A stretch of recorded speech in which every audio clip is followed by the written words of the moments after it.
Debout Congolais, unis par le sort, unis dans l'effort pour l'indépendance. Dressons nos fronts.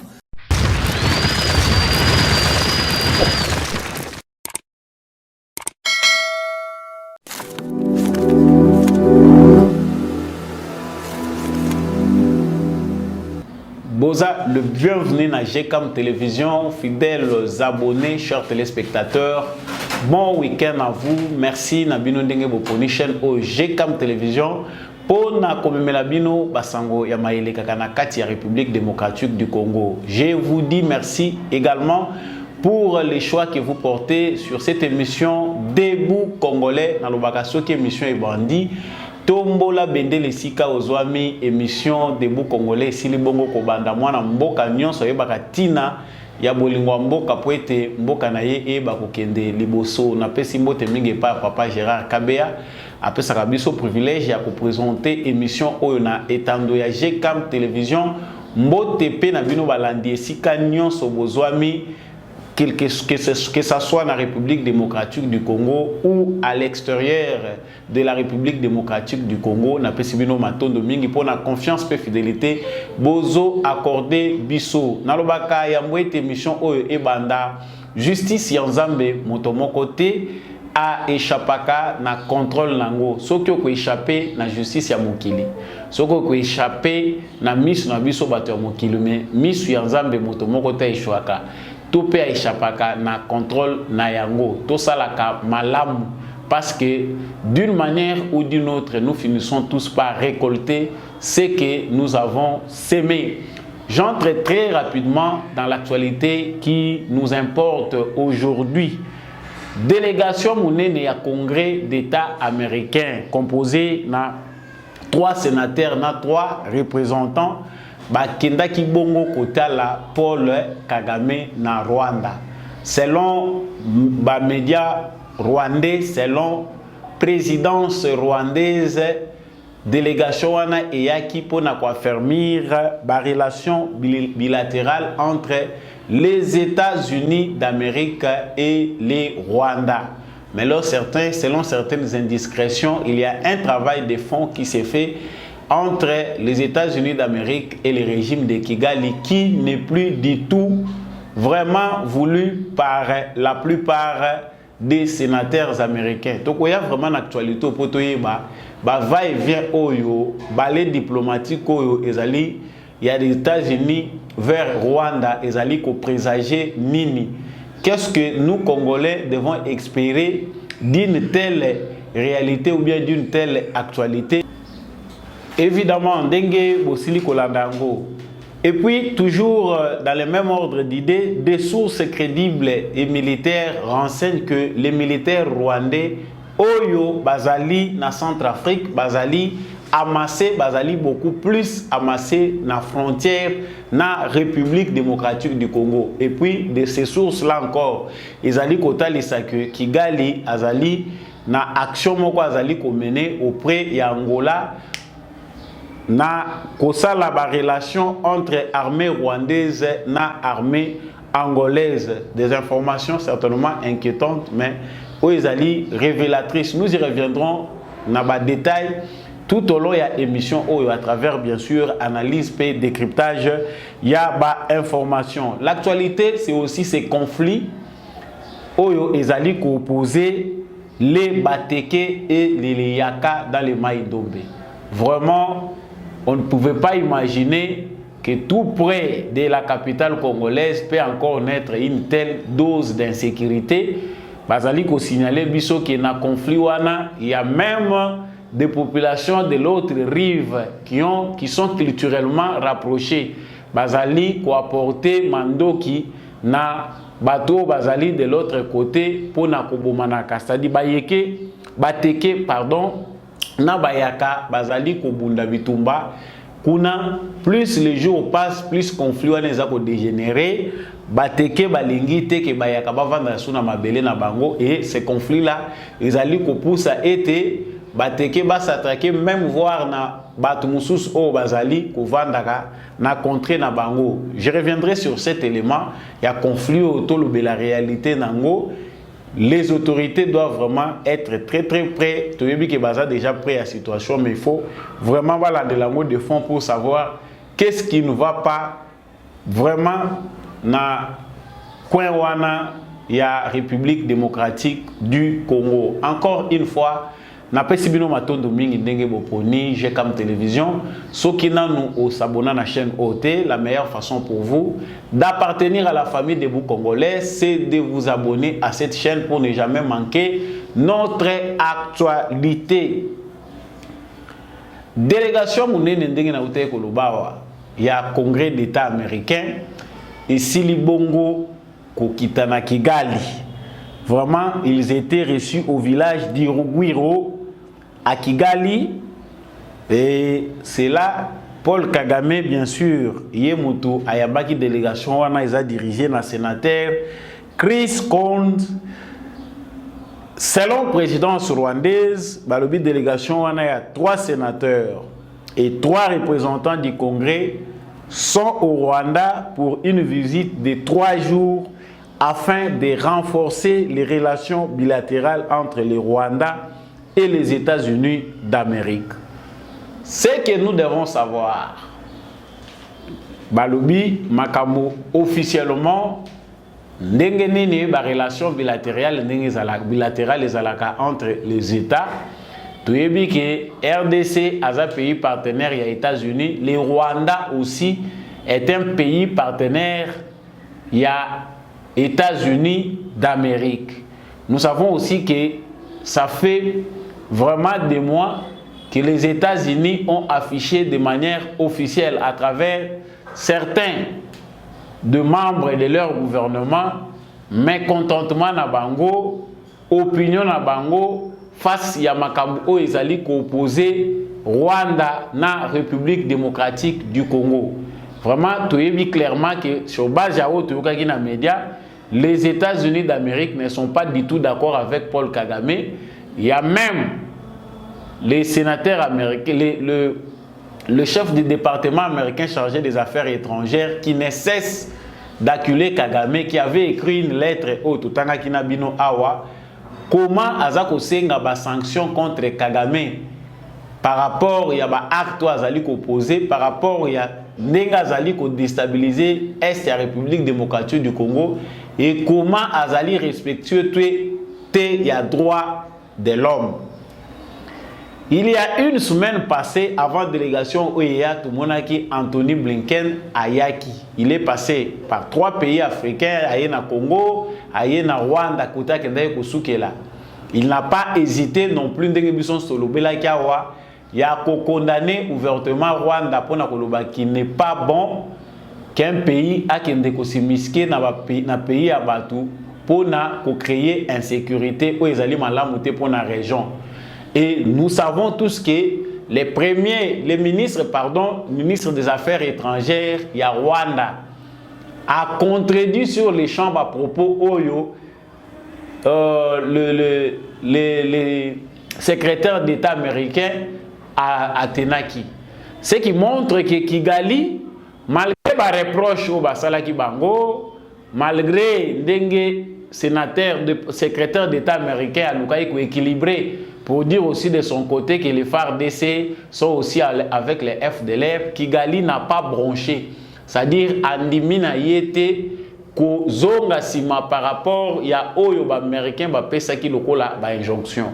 Donc, jusqu'au jour d'aujourd'hui, il y a des gens qui nous posent des questions sur Bunagana. Selon les engagements pris dans la recommandation, si tout dépendait de nous Congolais, Félix Tshisekedi n'a Kagame Balinga Bakouta na Lissousouté. Mais en fonction des recommandations de l'Union des organisations continentales, régionales et des États-Unis d'Amérique et de toute la communauté internationale, Kagame et Félix Tshisekedi se sont encore une fois de plus rencontrés. Pour Nakolobela Likambouana, il y a Makambo M23 où ils ont soutenu par Kagame qui fonctionne aujourd'hui. M23 ils ont fonctionné les lots comme branche armée. Il y a Paul Kagame dans la République démocratique du Congo. sikoyo awa ba américain batindi li sous délégation à Sika na Kigali. Selon les indiscrétions, on dit que les États-Unis d'Amérique a levé l'option il y a se désolidariser na Paul Kagame. Il y a un travail sérieux qui se bat au niveau, il y a un département d'État américain pour mettre à côté les Kambo Italie Paul Kagame.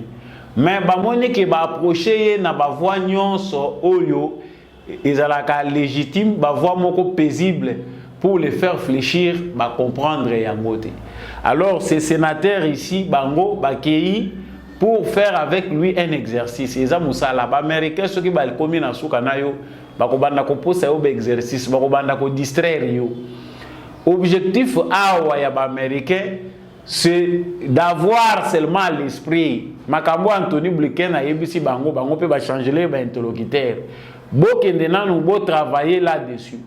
J'ai révélé une certaine fois makambo eza koleka entre États-Unis d'Amérique na Kigali.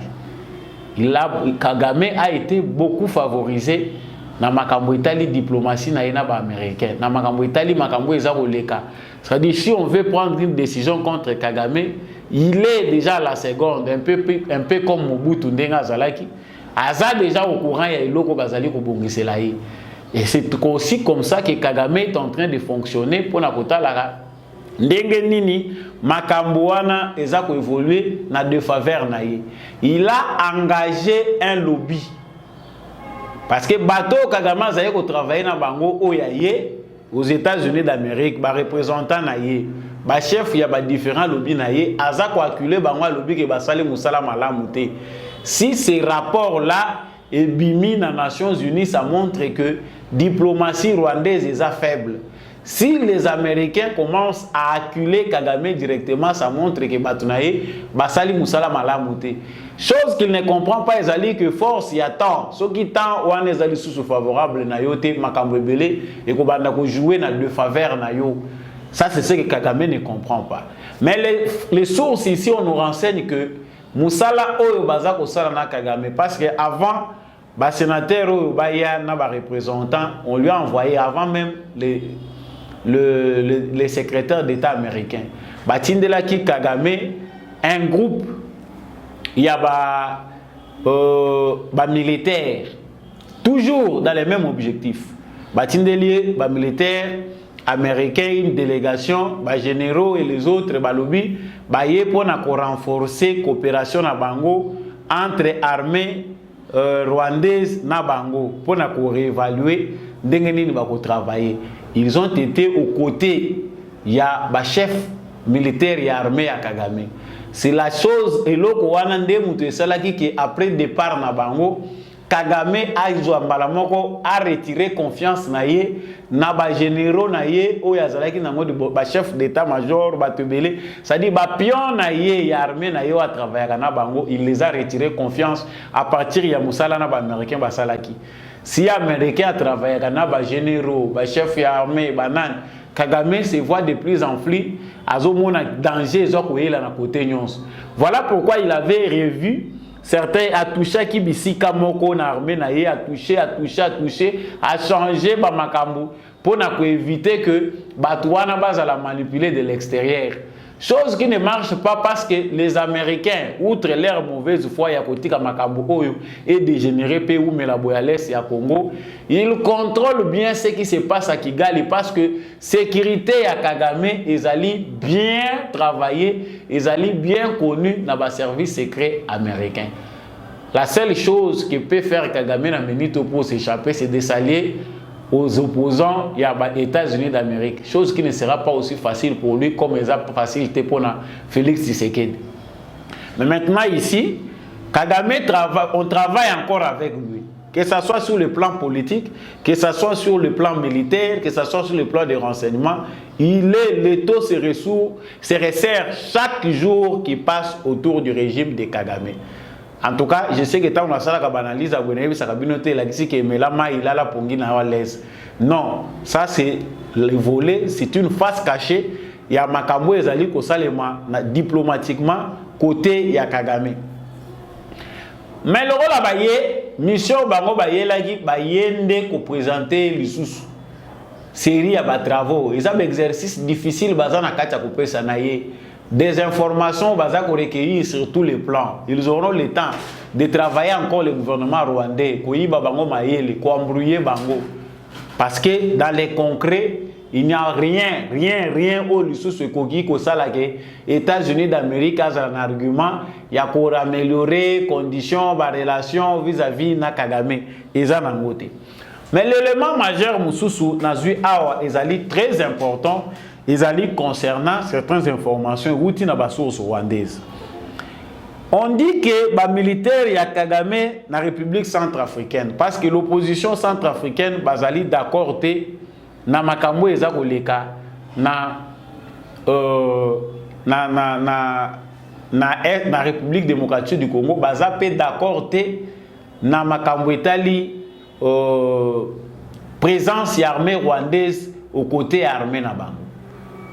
L'opinion centrafricaine doit faire très attention le travail qui est en train d'abattre Kagame.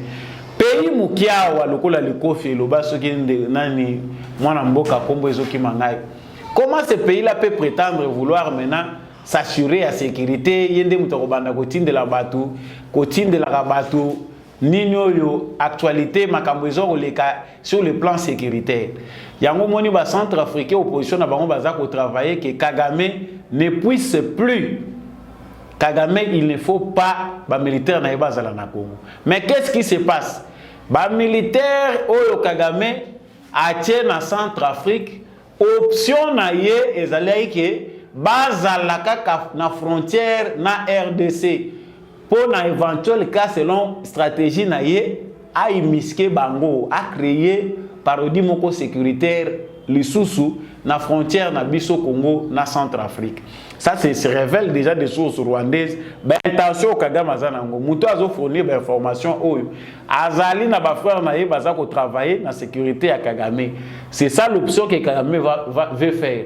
A ozaki ango déjà na ngambu na Brazzaville.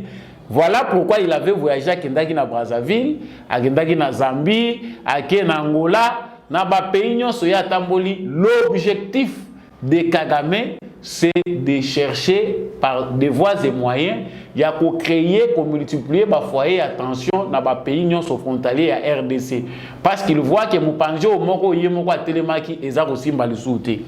Et il n'y a pas que ça. Na Luanda il y a des contacts militaires entre l'armée, il y a Angola, na armée rwandaise. Des contacts en cours. Donc Kagame veut de nouveau, à travers le pays frontalier na RDC, pour déstabiliser Congo. C'est-à-dire, ce qui a déclenché le Congo ya Makasi, na est ya Congo et loko wana et se répéter na ba pays frontalier. Il y a un coup important bazana katia ko préparer. Ça ce sont des choses vraies. Même Makambo et Zako les Kamusu à l'interne, ils allaient bien préparés par Kigali pour créer un environnement d'envergure pour secouer le régime de Félix Tshisekedi. C'est de là qu'il faut tirer très attention parce que diplomatie bazako bunda. Kagame qui se voit isolé par certains de ses homologues, il crée aussi de son côté bateau bakoyi ko accepter discours naïe na ba proposition naïe. Voilà pourquoi il est en train de faire les yeux doux au président angolais Joao Lourenço. On sait que ça ne va pas marcher, mais au moins l'information est passée. Il y a manœuvre au Kagame azana katia kosala pour chercher à créer des conflits entre l'Angola et la RDC. Azako luka collaboration wana militaire pour amener makambu na phase azako komanango. Je pense que du côté de notre gouvernement peut-être certaines informations toujours peut ces ababrib grandes informations notre gouvernement au moins serait déjà au courant. Il y a manœuvre au Kagame azako luka na région. Certains présidents de la région basi ba yebi à quoi Kagame cherche à s'accrocher parce que c'est une bataille mutuna mutazo luka ba proposition naïe. Mais les gens censés comme ndenge na lobela ki awa président zambien bato mususu ba pays mususu ya SADC bazo comprendre démarche na ba monique on ne peut pas soutenir éternellement déstabilisation à RDC pour des intérêts à individus. Et ça déjà trop tard, il faut voir les choses autrement. D'où on ne peut pas exposer la stratégie du Congo. Riposte des alliés face à Oyo Kagame à Zanakacha Kosala. Ce que fait Félix Tshisekedi, c'est que les gens ne savent pas voir sa position. Et loko ekobanda na Congo pour finir au Rwanda, et Kosala que Kagame a traîné. Parce que les gens se distraient. Bunagana, voilà Kagame se prépare, il dit ceci. Mais les jours de Kagame sont comptés sur base de la stratégie silencieuse de Félix Tshisekedi. Je ne souhaite pas m'éterniser sur ces points. Nakena Lombango, na point ya souka, il y a actualité na biso week-end à l'élo, ezali conflit eux ezali opposé, bandeko na biso bateke na bayaka. Souvent les politiciens sont toujours à la base. Souvent acteurs politiques bazalaka ka ba instigateur, il y a ba conflit oyo et ils ont opposé bato. Bino bovani na ba mabele bisika bovandaka. Au Kasaï, il y a des gens des autres provinces. Oyo bazali ko vanda wana baye pe batongi ba sominda kozo ko sominda kuna yo na Katanga. Egeza oza originaire ya Katanga te. Bako okolongwa te na ndako wana parce que oza originaire ya Katanga te. Tu as ta résidence là-bas. Ozala na ba Congo, ozala wapi. Mais les gens oyo baza ko créer ba conflit économique bateke baza ko bengana bayaka ke o mabele na biso to lingi ko mona binote. Mabele ya bateke za wapi ya bayaka za oyo wapi. Parce que bisika mususu oyo pe ezali bakateke baza originaire te bavanda kawana. Kinshasa lelo etondi eza carrefour ya ba culture. Bateke na baumbu bazalaka a bayaka pe bazalaka na Kinshasa. Mais eza question ya question ko za na mabele na yo ko conserver yango. Tout comme peut koki koteka yango pour des intérêts ou d'autres. Mais idée oyo ya mutema mabe ya kobomana euti wapi. En tout cas, à travers les manœuvres et les informations que nous avons eues, les politiciens sont les tireurs de ficelles dans le conflit Oyo et Botame Lissoussou Kaka Pembeni à Kinshasa. On nous signale là que Batu Bazako Boman, des armes quittent, le biso qui roi Makoko ya Brazzaville, Azali ko fournir ba armes na bandeko bateke waza ao. Que Mindoki, ce que ça a pour contredire, mais toutes les informations renseignent que Mandoki est à Tambola na Maboko ya Bato. Il y a même des agents, il y a l'État, les policiers, au bazar sur place, au bazali qu'on manipuler pour un camp ou un autre. Vraiment, les autorités compétentes doivent tirer très attention de cette situation à Maïndobi. Ils allaient à Makambo na Yumbi. Batou Bakoufa qui est en désordre, sur base de négligence, les politiciens ont organisé des crimes Batouba Bomana jusqu'aujourd'hui. Clarté, la situation.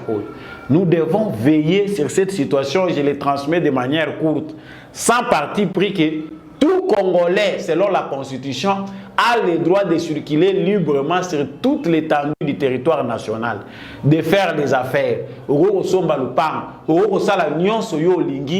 alliés chez toi. Mais dire que banani, parce que biloko tant que les politiciens, les autres vont lier. Et ça même presque la même chose avec ce qui s'est passé au Katanga. Ba foyer attention eux.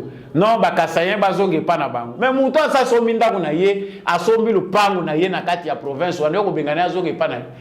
Quelqu'un qui fait les affaires, aza ko participer à l'économie, aza ko sayo no bité zonga, culture na ye aza ko sepelisanga ite. Donc otika la yo moko ko bengana ba chinois. Vous verrez que ce sont des préjugés, des idées qui viennent des politiciens parce que Bazali n'a pas manœuvre na bango na sima. Sans toutefois entrer dans vos conflits, avoir un parti pris, vraiment je lance un message à travers ce numéro. Bande ko na biso bayaka. Bande ko na biso bateke. Bino mutu kozolo ba biso ba kolo mabele, boye biso ba bima, tozo mona ke bayaka ba komi plus favoriser na mabele na biso ke bateke. Ne suivez pas les politiciens. Parce que après des ordres unions se vont créer, après un conflit, si batou, biloko eziki bandako baby, ces politiciens-là ne vont pas montrer leur visage. C'est vous qui allez en pâtir. Voilà pourquoi il est important que vous ayez une mentalité moko, pensée moko nationale. Ce qui va faire na yo na Kasai, ou ça va faire en toute liberté. Ce qui peut faire ya Kasai mais na et pas bateke, il faut faire ça va faire en toute liberté. Kocha mutema mabe ko kanisa ki a une communauté qui vient s'enrichir au détriment des autres, c'est faire les liens à ba politiciens bazana ba intention à mabe. Aux autorités compétentes na kanisi boza déjà ko zo ba disposition parce que ba message ndenge za ko circuler na ba réseaux sociaux et les qui est belé. Voilà chers téléspectateurs, J'arrive à la fin de cette émission. Vous étiez nombreux à suivre Samba Olonga de partout à travers le monde, que ce soit en Allemagne ou à Bukavu, que ce soit à Goma ou en France. Vraiment, vous allez ébélé, vous allez en dans la province Union sur la République démocratique du Congo. Vous allez faire des dédicaces na bino na lobaki que nazali ko bongisa émission moko très spéciale. Vraiment, mingi pona ba diaspora na biso, envoyez vos suggestions. Vous allez parole à la diaspora pour apporter peu expérience na bino ba pensée positive. Makambo bolo bagawana. Vous avez fait 30 ans, 40 ans, 50 ans à l'extérieur du pays. Aujourd'hui, le pays a besoin de vous. Quels sont les défis? Quelles sont vos difficultés? Vision, vos autres langues, contraintes, expérience, na domaine, voilà la manière dont vous devez contribuer positivement pour nous faire avancer la République démocratique du Congo. Vraiment, en entendant les réglages technique, matériel, selon Pendenge Bino Bokolinga ko soutenir, pensez wana, na souhaiter Bino vraiment le bienvenu na idée wana pour na ko partager à mon pour mutunyoso à contribuer dans sens positif. C'est dans l'unité, dans l'amour que nous allons construire notre très et cher beau pays. Merci na ndekombi à chaque fois na sima caméra oyo pour Bino Bozwa émission oyo. Merci na papa Jean-Louis Timbalanga, maman Lisette, Papa Boniface Mpunga, tous les autres que je ne cite pas, vous êtes des héros dans l'ombre qui soutenaient cette émission pour être bendele à Congo et continuer toujours côté les mains. La prochaine émission. Bye. Royal Hands Foundation. Médicaments directs. Envoyez-nous l'ordonnance de votre proche depuis le Congo RDC. Payez en ligne. Nous irons la chercher à la pharmacie, la livrerons directement à votre famille en moins de 24 heures. Visitez notre site www.royalhandsfoundation.com. Téléphone plus 44 73 05 94 65 59 plus 243 900 064 326 plus 44 73 05 86 94 88. Royal Hands Foundation, médicaments directs.